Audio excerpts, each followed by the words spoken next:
अस्सलाम वालेकुम dear students. उम्मीद है आप सब खैरियत से होंगे। आज की इस वीडियो में हम डिस्कस करेंगे आपकी जो 9th क्लास की केमिस्ट्री है उसके चैप्टर नंबर 4 में से आने वाले इम्पोर्टेंट शॉर्ट क्वेश्चंस को। इस चैप्टर में से हम सिर्फ उन्हीं क्वेश्चंस को या टॉपिक्स को डिस्कस करेंगे जो कि आपके 2026 के लिए जो स्मार्ट सिलेबस आया है उसमें मौजूद हैं। पहले अगर हम देखें स्कीम के अकॉर्डिंग इस चैप्टर में से क्या क्या आएगा, तो एक इस चैप्टर में से एमसीक्यू आएगा पेपर में और टोटल 3 इस चैप्टर में से शॉर्ट क्वेश्चन आएंगे। इस चैप्टर में से कोई भी लॉन्ग क्वेश्चन आपके एग्ज़ाम में नहीं आएगा। तो इसको हम स्टार्ट करते हैं। पहला शॉर्ट क्वेश्चन जो बन सकता है वो चैप्टर के स्टार्ट में ही बन सकता है, वो है स्टोइकोमेट्री की डिफ़ाइन। ये डिफ़ाइन आपने यहाँ से शुरू करनी है, यहाँ पर आपने इसको कंप्लीट करना है। दूसरा शॉर्ट क्वेश्चन यहाँ से बन सकता है state law of conservation of mass, आपने इसकी डिफ़ाइन लिखनी है। तो लॉ की स्टेटमेंट आप यहाँ से स्टार्ट करेंगे और यहाँ पर आपने इसको कंप्लीट करना है। नेक्स्ट टॉपिक आ रहा है 4.1 केमिकल फार्मूला। वो आपसे डिफ़ाइन पूछ सकता है, डिफ़ाइन केमिकल फार्मूला। तो इसकी डिफ़ाइन आपके टॉपिक में नहीं है, आपने जो यहाँ पर लिखी हुई है इसको याद करना है। आगे चलें तो इसमें से एक और शॉर्ट क्वेश्चन बन सकता है व्हाट इज़ मॉलिक्यूलर फार्मूला। तो मॉलिक्यूलर फार्मूला की आपने ये डिफ़ाइन लिखनी है, it shows actual number of atoms present in the molecule of a compound और एलिमेंट। नीचे ये आ रहा है एम्पिरिकल फार्मूला, इसकी भी वो आपसे डिफ़ाइन पूछ सकता है। तो इसकी डिफ़ाइन आपने यहाँ से स्टार्ट करनी है और यहाँ तक आपने कंप्लीट करनी है। और इसकी एग्जांपल आप ये लिख सकते हैं, कैल्शियम फ्लोराइड का एम्पिरिकल फार्मूला होता है CaF2। एक और तरह से वो शॉर्ट क्वेश्चन पूछ सकता है डिफरेंशिएट बिटवीन मॉलिक्यूलर फार्मूला और एम्पिरिकल फार्मूला। आपने इन दोनों में डिफरेंस लिखना है। तो एक साइड पर आप मॉलिक्यूलर फार्मूला की डिफाइन लिखेंगे, दूसरी साइड पर एम्पिरिकल फार्मूला की।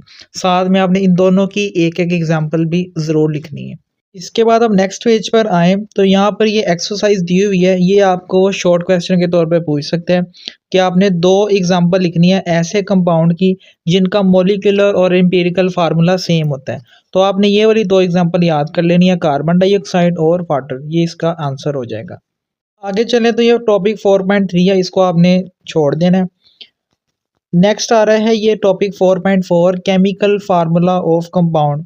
इसमें वो शॉर्ट क्वेश्चन आपसे पूछ सकता है कि how can we calculate the molecular formula of compound. आपने फार्मूला लिखना है कि मॉलिक्यूलर फार्मूला हम कैसे कैलकुलेट करते हैं। तो ये फार्मूला उसने यहाँ पर दिया हुआ है कि आपने n को मल्टीप्लाई कर देना है एम्पिरिकल फार्मूला के साथ और आपने यहाँ पर बताना है कि n का मतलब ये है। तो ये आपका ये वाला शॉर्ट क्वेश्चन भी कवर हो जाएगा। आगे देखें तो ये जो सैम्पल प्रॉब्लम है इसको आपने करना है शॉर्ट क्वेश्चन के लिए तैयार। वो आपको ये स्टेटमेंट देगा, आपने इसको सॉल्व करना है। तो ये जो सोल्यूशन है ये इसका आंसर है, आपने इसको तैयार करना है। आगे है ये एक्सरसाइज। इस एक्सरसाइज में भी उसने 2 क्वेश्चन दिए हुए हैं, 1 और 2। ये दोनों आपसे वो शॉर्ट क्वेश्चन के तौर पर पूछ सकता है। इनका जो सोल्यूशन है वो आपको इस टॉपिक की जो वीडियो है उसमें मिल जाएगा। नेक्स्ट है ये टॉपिक 4.5, इसको भी आपने शॉर्ट क्वेश्चन के लिए तैयार करना है। वो शॉर्ट क्वेश्चन पूछ सकता है कि write the step to deduce the molecular formula from structural formula. Structural formula से मॉलिक्यूलर फार्मूला बनाने के लिए किन स्टेप को हम फॉलो करते हैं। तो ये टोटल 5 स्टेप हैं, इनको आपने शॉर्ट क्वेश्चन के तौर पर लिख देना है। नेक्स्ट अब आपने आ जाना है ये जो टॉपिक 4.6 है एवोगैड्रोस नंबर। यहाँ से आपने एवोगैड्रो नंबर की डिफ़ाइन करनी है। वो डिफ़ाइन आपको मिलेगी इस टॉपिक के लास्ट में, डिफ़ाइन एवोगैड्रोस नंबर। तो आपने ये यहाँ से लेकर यहाँ तक इसको लिख देना है।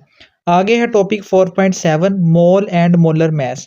पहली डिफ़ाइन इसमें से बन सकती है डिफ़ाइन मोल, आपने मोल को डिफ़ाइन करना है।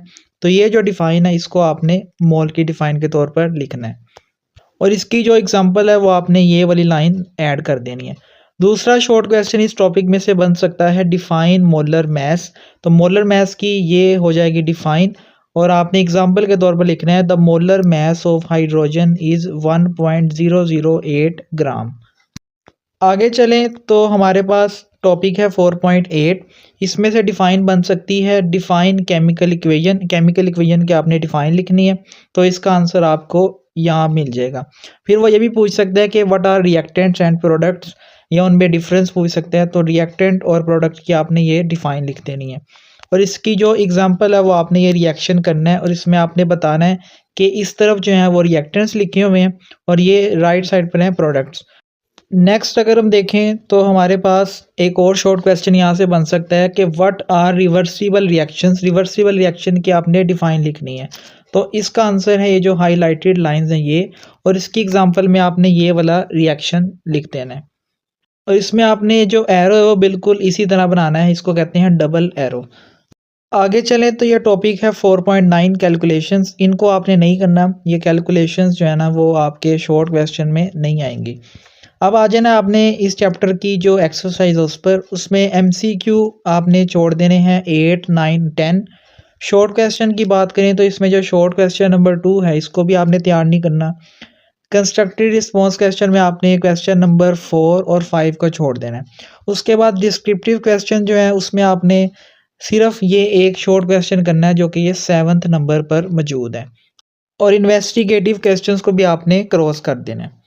यहाँ पर वीडियो कंप्लीट होती है। उम्मीद है आपको चैप्टर तैयार करने में आसानी होगी। अगर आपको वीडियो अच्छी लगी तो वीडियो को लाइक, शेयर और चैनल को सब्सक्राइब कीजिएगा। आपसे मुलाकात होगी नेक्स्ट वीडियो में। अल्लाह हाफिज़।